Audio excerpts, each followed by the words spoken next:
क्या है आध्यात्म? दर्शन, चिंतन धारा, विद्या या संस्कृति की परंपरागत विरासत। आध्यात्म दर्शन यानी जीवन का शाश्वत सत्य। मानव जीवन से जुड़े शाश्वत सत्यों को जानिए और समझिए उपासक डॉक्टर सोहन राज तातेड़ से हमारे खास कार्यक्रम आत्मविज्ञान में। आत्मविज्ञान यानी सही दृष्टि, सही सोच। भाई और बहनों, मातृशक्ति को नमन। स्टूडियो में आपका हार्दिक स्वागत, अभिनंदन और सत्कार है। आत्मविज्ञान साइंस ऑफ द सोल कार्यक्रम के अंतर्गत हम आपको सही दृष्टि, सही सोच, राइट विजन, राइट थिंकिंग के तहत आपकी जो नकारात्मक सोच है, आपका जो गलत चिंतन है, आपकी जो गलत विचारधारा है, आप गलत दिशा में सोच रहे हैं, उसमें हम करेक्शन देते हैं। करेक्शन दे करके उसको सही करते हैं। आपकी मिथ्या दृष्टि को सम्यक दृष्टि कहते हैं। आपके रॉन्ग विजन को हम राइट विजन के अंदर बदल देते हैं। आपका जो नजरिया गलत है उसको हम सही नजरिया में बदलते हैं। हम आपको दृष्टि विज्ञान देते हैं। दृष्टि विज्ञान क्या होता है? जैसी दृष्टि वैसी सृष्टि, यानी आपकी जो दृष्टि गलत दिशा वाली है उसको राइट दिशा वाली दृष्टि हम बना देते हैं। ये सारा कार्य हम अलग अलग एपिसोड्स के माध्यम से करते हैं। प्रतिदिन नया नया एपिसोड, नया नया विषय आपको बताते हैं। तो आज को हमारा बहुत ही सुंदर विषय लेकर हम आपके सामने प्रस्तुत हो रहे हैं। आज हमारा विषय जो है वो संचित कर्म। भाई और बहनों, गीता के अंदर 3 तरह के कर्म बताए गए हैं। एक तो संचित कर्म, और दूसरा प्रारब्ध कर्म, और तीसरा क्रियमाण कर्म। एक एक करके हम इसका खुलासा करेंगे।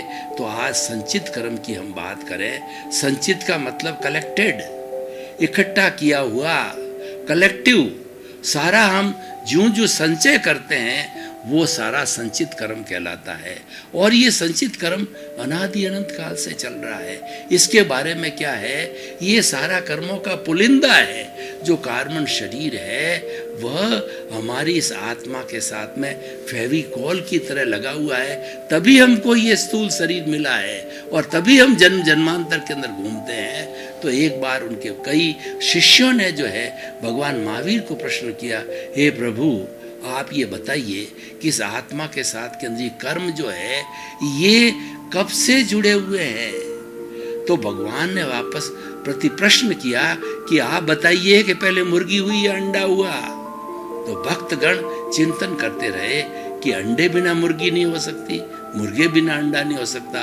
तो वो सरेंडर हो गए, प्रभु आप ही बताइए, हम तो अज्ञानी हैं, हमको जानते नहीं। तो प्रभु ने कहा कि मैं भी कुछ नहीं जानता, इसलिए इसको पश्चानुपूर्वी मानो। अनादि अनंत काल से इन कर्मों का, इस लिंग शरीर का, इस कॉजल बॉडी का, इस कर्म शरीर का, एक सूक्ष्म शरीर का संपर्क है, वो अनादि अनंत काल से चल रहा है। और इसी संपर्क के कारण जो है ये अलग अलग गतियां बनती है। नर गति, तिर्यंज गति, मनुष्य गति, देव गति, और कभी एकेंद्रिय, द्वेंद्रिय, त्रियेंद्रिय, चतुरेंद्रिय, पंचेंद्रिय, और हो सकता है मोक्ष में भी चला जाए। तो इस तरीके से जो है ये जीव घूमता रहता है, भ्रमण करता रहता है। 84 लाख जो है जीवा योनियां कही गई है जो भ्रमण करती है। तो क्योंकि हम संचित कर्म की बात कर रहे हैं तो जीवा योनियों को भी समझना जरूरी है, क्योंकि हर योनि के अपने अलग अलग कर्म होते हैं और उन संचित कर्मों के कारण ही ये जीवा योनियां मिलती है। मेन रीजन संचित कर्म है। तो वो 84 लाख जीवा योनियां कौन सी है वो भी एक बार समझ तो लीजिए। आप उसकी कैलकुलेशन करिए, उसको लिखिए। 7 लाख पृथ्वी का है, 7 लाख अप का है, 7 लाख तेजस का है, 7 लाख वायु का है, 10 लाख प्रत्येक वनस्पति का है, 14 लाख साधारण वनस्पति का है, 2 लाख बेंद्रिय, 2 लाख त्रियेंद्रिय, 2 लाख चतुरेंद्रिय, 4 लाख नारकी, 4 लाख देवता और 4 लाख तिर्यंच पंचेंद्रिय, 14 लाख मनुष्य की जाति, 4 गति, 84 लाख जीवा योनिया कुल है। और हमको सभी जीवा योनियों से क्षमा याचना करनी चाहिए, क्यों हमको पता नहीं है कि पूर्व भवों के अंदर हमने किस किस योनि के, किस किस प्राणी के साथ में उनके शरीर बदलते रहते हैं। लेकिन आत्मा तो स्थायी है, वो अजर अमर है। तो उसकी शुद्ध आत्मा से क्षमा याचना करो कि जिन जिन से भी मैंने कष्ट दिया है, जिनको मैंने दोष देखे हैं, जिन किसी के प्रति मैंने जो अभिप्राय और जो है ओपिनियन दी है, किसी को कष्ट दिया है तो मुझे क्षमा करो क्षमा करो क्षमा करो। तो ये हमारा जो संप्रेषण होता है भावना का, और ये प्रतिक्रमण का बहुत अच्छा तरीका है। इस संप्रेषण की भावना से हमारी आत्मा का शुद्धिकरण होता है। संचित कर्म जो होते हैं वो धीरे धीरे कम होते हैं, उसकी सफाई होती है। अब देखिए संचित कर्म कैसे बनते हैं कि पूर्व जन्म के अंदर, मैं आपको उदाहरण देना चाहता हूं कि पूर्व जन्म के अंदर मेरी आत्मा यशवंत राज के नाम से थी। तो यशवंत राज ने चार्जिंग किया, वो चार्जिंग कर से एक्यूमुलेशन किया। जो है वो चार्जिंग करने से एक्यूमुलेशन होता है, और चार्जिंग न करो तो एक्यूमुलेशन नहीं होता है। यानी हम कॉज डालेंगे तो नेक्स्ट बर्थ में उसका इफेक्ट आता है। तो कॉज डालने वाला यशवंत राज था, यानी उसने जो उसके यशवंत राज के साथ के अंदर जो उसका जो प्रारब्ध चल रहा था, उस प्रारब्ध के साथ में वो जुड़ गया।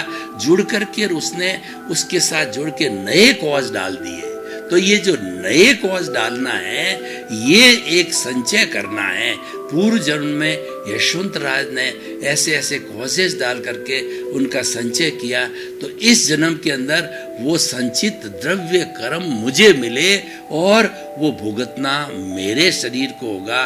सोहन राज रूपी पुतला ये उसको भुगतेगा, और ये सोहन राज वापस संचय चालू करता है, एक्यूमुलेशन करता है। एक्यूमुलेशन क्या होता है कि हमारा जीवन पर्यंत, यानी मान लीजिए हमारी उम्र 70 वर्ष की है, तो 70 वर्ष के अंदर हम जितना जितना सुबह शाम 24 घंटे के अंदर किसी न किसी प्राणी के साथ में जितना राग द्वेष करते हैं, जो ही हमने राग द्वेष किया, जो ही हमारा एक कॉज बढ़ गया, दूसरा राग द्वेष किया, दूसरा कॉज बढ़ गया। इस तरीके से राग द्वेष करते रहने से ये कॉजल बॉडी खड़ी हो जाती है, और ये कॉजल बॉडी दुख का कारण है, और ये कॉजल बॉडी अज्ञान है, ये कॉजल बॉडी राग द्वेष है, ये कॉजल बॉडी मोह है, और ये कॉजल बॉडी संचित कर्मों का पुलिंदा है। तो इस तरीके से कर्म संचित होते हैं। अब जो है ये संचित कर्म कैसे जो इकट्ठे होते हैं, तो मैं आपको बताना चाहता हूं कि ये चतुस्पर्शी है, ये 4 स्पर्श वाले ही है। और दूसरा जो आंखों से दिखाई देता है, विज्ञान की लेबोरेटरी से दिखाई देता है, वो अष्ट स्पर्शी होता है। चतुस्पर्शी के लिए विज्ञान कहता है कि ये मासलेस पार्टिकल है। इसी कारण से भव भवांतर जन्म जन्मांतर के जो संचित कर्म है हमारे अचेतन मन में जुड़े हुए होते हैं।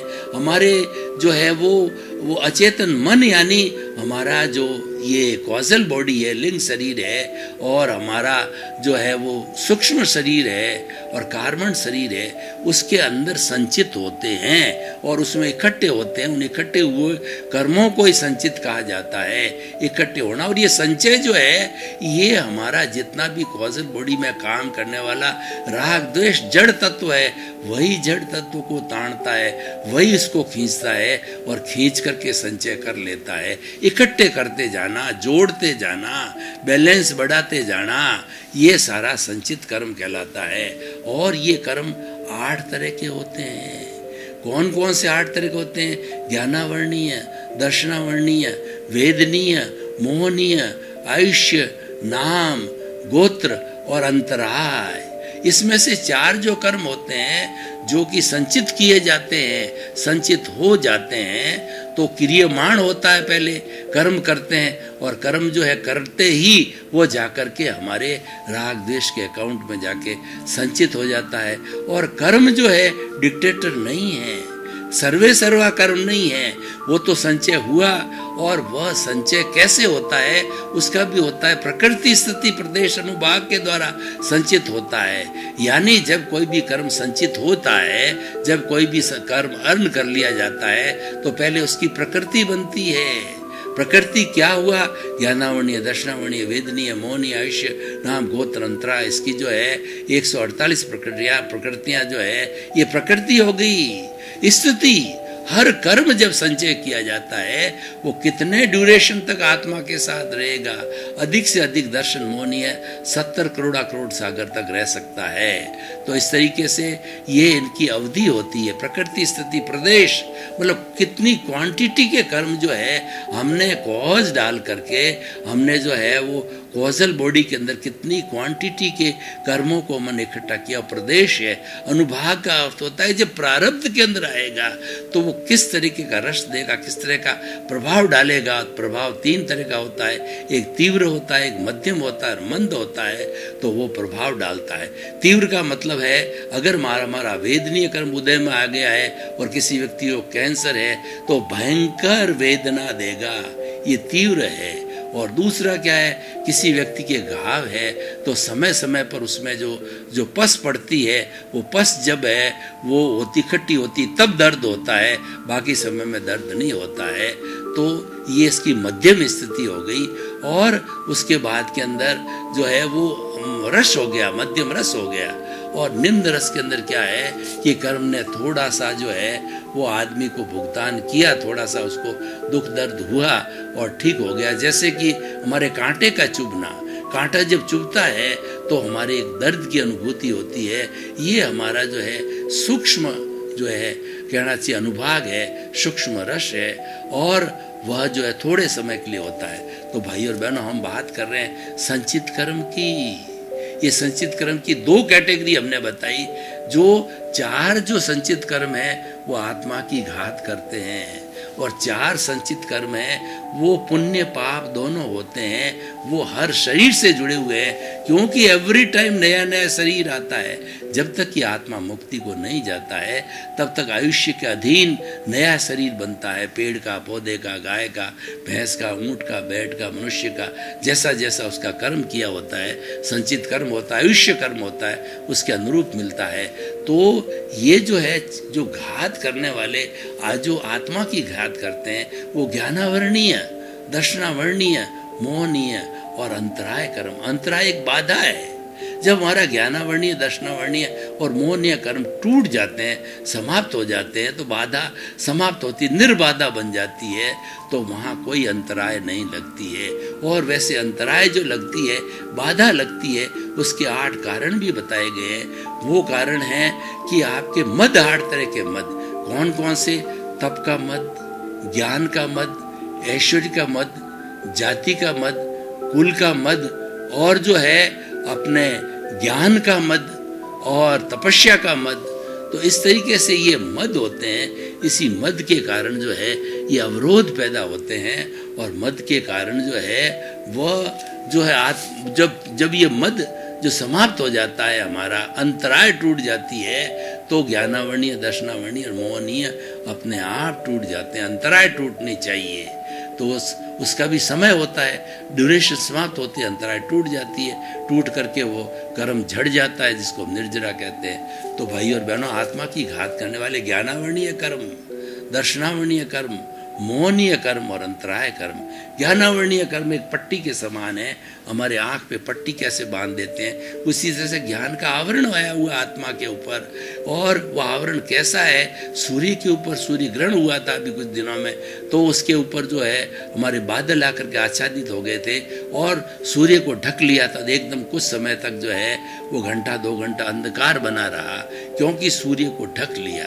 उसी तरीके से जो है हमारे जो है इन सब को ढकने वाले, ये ज्ञान को ढकने वाला, दर्शन को मतलब श्रद्धा को ढकने वाला और मोहनीय कर्म जो है यानी हमारा सुख की स्थिति है, शाश्वत सुख है, ब्लिश है, उसको रोक लेता है, व्यक्ति को आनंद की अनुभूति नहीं होने देता है।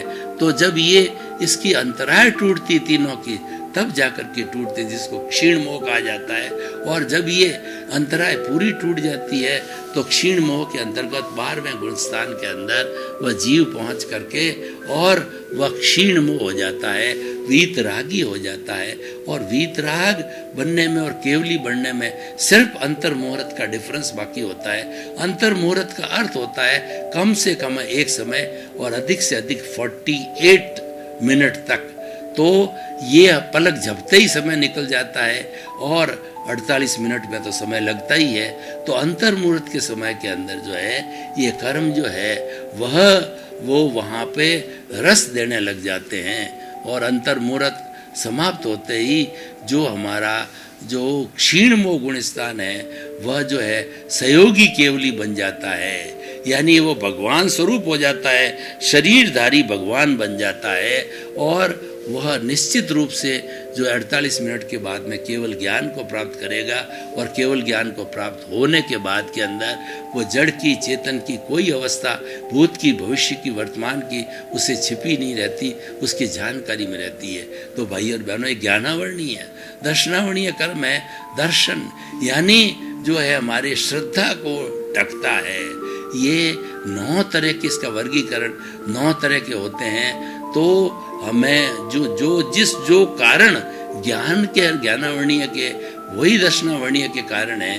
तो ज्ञान और दर्शन जो है ये मिलते जुलते ही आपस में जुड़े हुए हैं, और वैसे एक कहूँ तो भी अतिशयोक्ति नहीं है, लेकिन एक हम कह नहीं सकते, क्योंकि ज्ञान और दर्शन दोनों विरोधी होने के कारण, एक साथ आत्मा के रहने के कारण आत्मा का अस्तित्व है, वरना आत्मा का कोई अस्तित्व नहीं रह सकता था।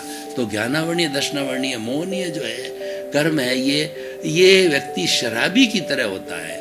जो व्यक्ति मोहनीय कर्म से आच्छादित होता है वह एकदम जो है वो शराबी की तरह हो जाता है, कि शराबी को कोई भान नहीं रहती, वो तो नाली में गिर जाता है, सड़क पर गिर जाता है, और अपने घर आता है तो उसको पता नहीं है कि सामने मेरी बेटी है या बहन है या पत्नी है, तो किस तरीके से उसके साथ में सरोकार, उसके साथ में व्यवहार करना चाहिए। वो जो फल होता है उसका, वो इस मोहनीय कर्म के कारण होता है।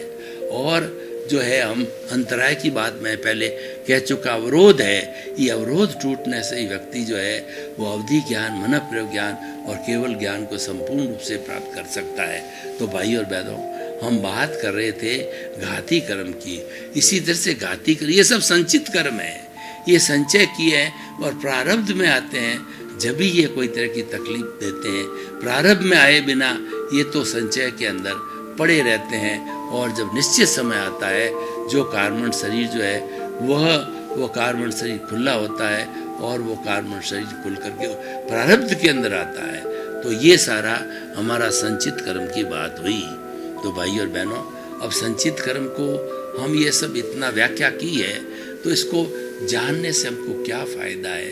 फायदा ये है कि संचित कर्म का जब प्रारब्ध हो तो हमें करेक्शन देने की बात करनी चाहिए।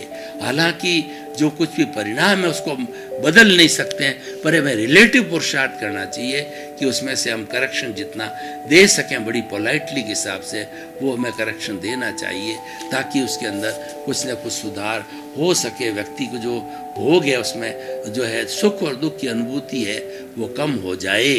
तो भाई और बहनों, हम इस पूरे एपिसोड को जो आज ओपन टू द ऑडियंस करते हैं, क्योंकि इसकी रिलीवेंस और इसकी सामाजिक उपयोगिता और उसके साथ साथ के अंदर ये जो है समाज को, व्यक्ति को ये एपिसोड किस तरीके का ज्ञान दे सकता है जो कि ज्ञान से जुड़ा हुआ है। तो हम ये कहना चाहेंगे कि जो कर्म है वही एक ऑब्स्टेकल है, वही एक अज्ञान है, और वही जो अज्ञान का वेल्डिंग होने के कारण उसको तोड़ना होता है। तभी हमारे को जो है वह प्रत्यक्ष ज्ञान होता है। प्रत्यक्ष ज्ञान होता है, अवधि ज्ञान, मन प्रव्या और केवल ज्ञान होता है। उस प्रत्यक्ष ज्ञान की प्राप्ति करने के लिए हमें राग द्वेष को तोड़ना होगा, राग द्वेष को कम करना हो जाएगा, और जब पूरा जुड़ जाता है तब संपूर्ण निर्जरा होती है, और संपूर्ण निर्जरा वो मुक्ति का धाम कहलाती है। तो भाई और बहनों, हम बात कर रहे थे संचित कर्म की। ये संचित कर्म जो है आत्मा के साथ के अंदर, कर्म शरीर के अंदर ही सारे रहते हैं, और वो आत्मा के साथ के अंदर एक एक आत्म प्रदेशों पर हमारे जो है संचित कर्मों के बहुत से परमाणु जो है मौजूद रहते हैं।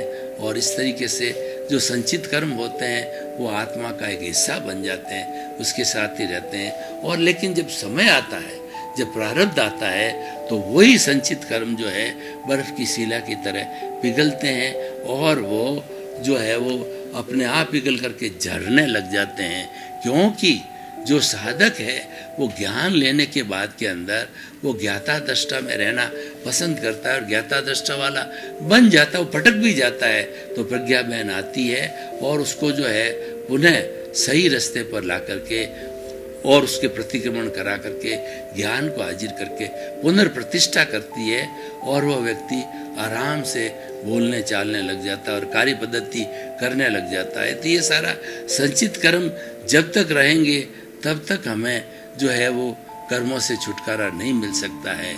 तो इसीलिए भाई और बहनों, संचित कर्म की मैंने बात करी कि 4 तो आत्मा की घात करते हैं और 4 जो है वो शरीर एक अलग अलग होता है, इसलिए हर शरीर के जो भौतिक तत्वों के कारण से वह जुड़ा हुआ रहता है, अलग होने के कारण उसका प्रभाव उस पर्टिकुलर जो है वो आत्मा के ऊपर रहता है। तो भाई और बहनों, हम आपको बताना चाहते हैं कि संचित कर्म का ये एपिसोड इतना इम्पोर्टेंट एपिसोड है कि हमने क्या क्या संग्रह किया।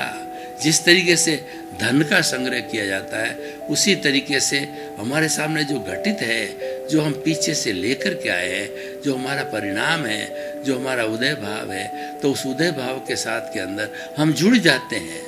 हम अपने जो है वो हमारा जो हमारा उसके साथ में जुड़ते हैं वो गलत है। हमारा सारा चिंतन होता है, वह चिंतन जो है हमारा, हम जो है इस आत्मा का जो चिंतन करते हैं वह हमारा होता रहता है।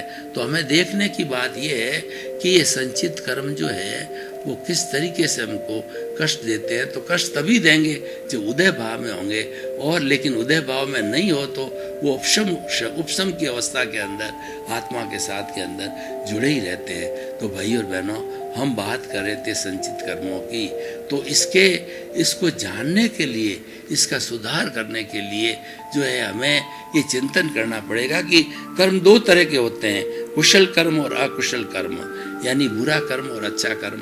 तो हम उसको अगर करेक्शन, कुछ कर्म ऐसे हैं जिसके अंदर करेक्शन होता है, कुछ में करेक्शन नहीं होता है, और हमारे ज्ञानावर्णीय, दर्शनावर्णीय, मोहनीय और अंतराय कर्म हैं, ये तो एकदम घाती कर्म होते हैं और एकांत पाप होते हैं।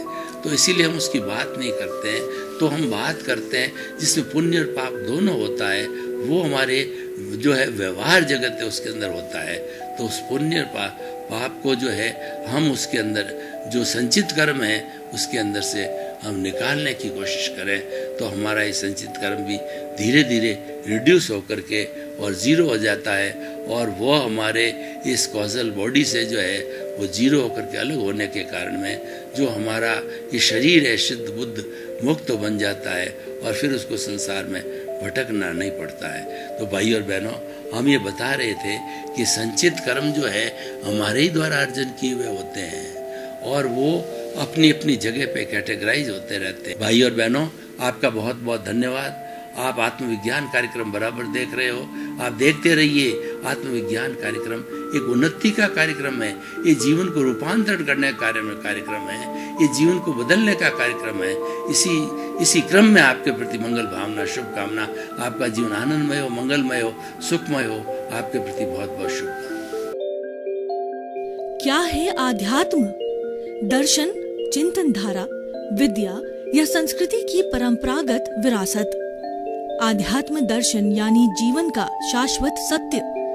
मानव जीवन से जुड़े शाश्वत सत्यों को जानिए और समझिए उपासक डॉक्टर सोहन राज तातेड़ से हमारे खास कार्यक्रम आत्मविज्ञान में। आत्मविज्ञान यानी सही दृष्टि, सही सोच।